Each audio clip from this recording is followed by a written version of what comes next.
Hey, let me show you how we can take macro photos on the Samsung S25 FE.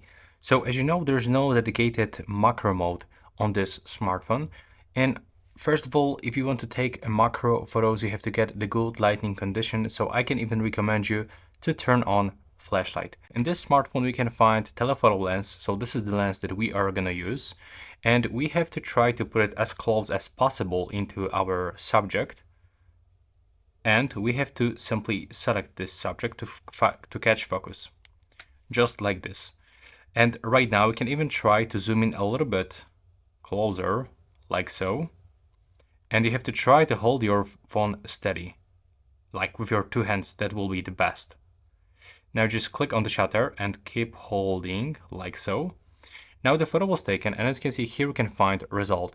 It looks pretty good. We can actually find a lot of pieces of the dust on this surface, something that you cannot spot over here. And this is, in my opinion, the best way to capture this kind of the photos on the Samsung S25 FE.